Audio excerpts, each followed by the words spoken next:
You have just died in ancient Egypt. For the past 70 days, priests have been preserving your body, wrapping it, sealing it, saying the right words over it. Now a jackal-headed god takes your hand and walks you into total darkness. Not toward a gate marked heaven, not toward a pit marked hell. Toward a hall where your own heart, cut out by no one, still sitting inside your chest, is about to be placed on a scale and weighed against a single ostrich feather in front of 42 judges who already know every lie you have ever told. To the Egyptians, this was not a metaphor. The underworld, the Duat, was treated as an actual place with real geography, mapped out in exacting, almost bureaucratic detail. The oldest surviving map of it isn't carved in stone. It's painted on the floor of wooden coffins from Deir el-Bersha, a burial ground in Middle Egypt, a text Egyptologist Leonard Lesko later named the Book of Two Ways. Two literal routes, one by land, one by water, split apart by a lake of fire, both leading toward the same destination, the seat of Osiris, Lord of the Dead. Painted around 4,000 years ago, it is, by most counts, the oldest known map of an afterlife anywhere in the world, older than anything comparable from Mesopotamia or the Aegean. In 2012, archaeologists reopened a looted tomb at Deir el-Bersha and found a coffin inscribed with this same route guide, a copy that may be the earliest yet recovered. For years, researchers had assumed a similar coffin belonged to a local ruler named Jehutinacht. This one, it turned out, actually belonged to an elite woman named Ankh. Centuries later, the map got a serious upgrade. Painted onto the walls of royal tombs in the New Kingdom, a text called the Amduat, that which is in the underworld, carved the journey into 12 precise hours of the night, the exact span the sun god Ra's boat needed to cross from sunset to sunrise. Egyptologist Eric Hornung, who spent decades translating it, called it something close to the first scientific document in human history, a working field guide to every gate, guardian, and danger a soul would meet, hour by hour in order. None of those gates opened for free. Each one was guarded by a named serpent god, and the price of passage was knowing that name out loud correctly. This is the real function of what we call the Book of the Dead. Its actual Egyptian title translates closer to the Book of Going Forth by Day. It wasn't scripture to be worshipped. It was a cheat sheet, copied onto papyrus and buried with you, packed with the exact spells and passwords you would need to argue, negotiate, and occasionally bluff your way through the underworld's 12 hours. Survive the 12 hours, and you reach the real test, the Hall of the Two Truths. Standing before Osiris and 42 assessor gods, you recite what Egyptologists call the negative confession. Not a list of good deeds, a list of denials, addressed to each judge by name, one at a time. I have not stolen. I have not told lies. I have not caused anyone pain. I have not stopped the flow of water when it should run free. 42 specific sins, 42 specific gods, and a courtroom that had already heard every excuse before. Here's the part that should unsettle you more than the monsters.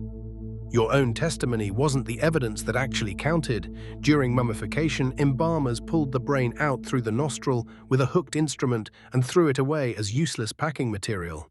The heart, they left exactly where it was. To the Egyptians, the heart, not the brain, held your memory, your intelligence, your conscience, everything that made you, you. So when the trial started, King, it wasn't a jury weighing your words, it was your own heart, placed directly on the scale, physically, as a witness. The mechanism itself, spell 125 of the Book of the Dead, is precise. Anubis, jackal-headed god of embalming, positions the scale and reads the balance point by eye. On one pan, your heart. On the other, a single ostrich feather, the physical symbol of Ma'at, goddess of truth and cosmic order. Thoth, the ibis-headed god of writing, stands ready with a reed pen to record the result. Osiris watches from his throne. If the pans settle level or your heart rises lighter than the feather, you pass. Everything up to this second has been rehearsal. Even a well-lived life didn't guarantee a calm trial, and the Egyptians knew it. Because your heart supposedly remembered everything, including things you'd rather it kept quiet. A second spell, numbered 30B, was carved directly onto heart-shaped scarab amulets and placed on the mummy's chest before final wrapping. Its wording is a direct order to your own heart. Do not stand up and testify against me. Do not create opposition to me in the tribunal. At your own trial, the one witness you could least fully trust was yourself. If the heart sank, heavy with everything the feather wasn't, one creature was waiting under the scale to act immediately. Egyptians called her Ammit, devourer of the dead. Her body was assembled from the three most feared predators along the Nile: the head of a crocodile, the front half of a lion, and the hindquarters of a hippopotamus. An animal that, statistically, killed more ancient Egyptians than either of the other two. She didn't wait for a verdict from anyone else. The instant the heart failed, she ate it, on the spot. Here is the detail that surprises most people first encountering this. Failing the weighing didn't send you to a fiery underworld of eternal torment. Egyptologist Jan Assmann, whose book Death and Salvation in Ancient Egypt remains a standard scholarly reference, describes the Egyptian outcome as something stranger: total non-existence. No torture to endure, no ghost wandering the desert, no punishment stretching into forever. Your name would be chiseled off monuments. Your shadow, your car, your bar, every piece of what made you a person simply stopped. The Egyptians called it the second death, and it was final. That framing sets Egypt apart from most of its neighbors' afterlives. Mesopotamian, early Hebrew, and early Greek traditions largely pictured the dead continuing on, dimly, in a grey and joyless underworld, but continuing.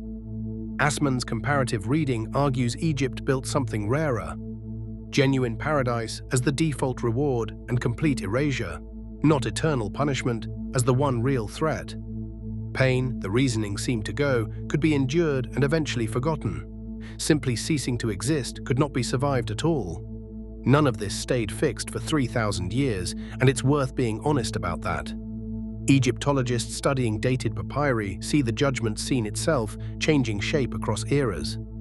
After the Amarna period, it grows to fill an entire sheet, far more elaborate than earlier versions. Under Ramesside pharaohs, emphasis shifts away from the physical weighing and toward the spoken negative confession instead. By the late and Greco-Roman periods, the classic weighing imagery returns to popularity. This wasn't one unchanging myth. It was a living belief system, still being revised and redrawn for 2,000 years. The single most famous surviving image of this whole scene comes from one papyrus. Made around 1250 BCE for a Theban scribe named Ani, the 19th dynasty scroll shows the entire sequence in vivid color. Anubis at the scale, Ammit crouched and waiting, Thoth recording, Osiris enthroned. It sat undisturbed in Ani's tomb for over 3,000 years, until 1888, when it surfaced through the antiquities trade in Thebes. Egyptologist E.A. Wallace Budge acquired it for the British Museum and, before shipping it to London, cut the original 78-foot scroll into 37 separate sheets. Past the weighing, and the reward waiting on the other side wasn't some unfamiliar paradise built from foreign imagery. Egyptians called it the Field of Reeds, Aru, and described it as this world, perfected, your own fields, but the wheat grows taller and the harvest never fails. Your own river, but it never floods and never falls short. Work that continues but never exhausts you. Even wealthy Egyptians were buried with small statuettes called shabtis, whose entire purpose was to step in and do that farming labor for you forever, so paradise wouldn't feel like a job. None of this machinery existed only for the dead. The negative confession was, functionally, a public list of everyday behavior Egyptians were expected to avoid for their entire lives. Cheating on scales in the marketplace, harming animals, blocking water others depended on, causing someone else pain.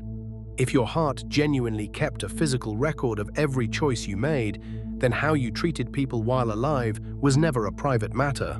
It was evidence quietly accumulating in your own chest for a trial you knew with total certainty was eventually coming. You don't have to believe any of it literally to feel the pull of the idea. Strip away the crocodile-headed monster and the ibis-headed scribe, and what's left is a strange kind of accountability, a belief that your character isn't just remembered by other people, it's physically stored somewhere inside you, and someday something will check the weight of it. Most modern people don't picture a literal scale. Most still, somewhere, wonder what the honest tally would say if one existed. So picture it again, the jackal-headed god leading you by the hand into the dark, toward a room where your own heart, still warm, still yours, is lowered onto one side of a scale. On the other side, a single feather, weighing almost nothing at all. For 3,000 years, an entire civilization organized its whole idea of a good life around outrunning that moment. Pass and you get home again, perfected, forever. Fail and you were never devoured by fire. You simply, quietly stopped. Curious Nova will be back with the next one soon.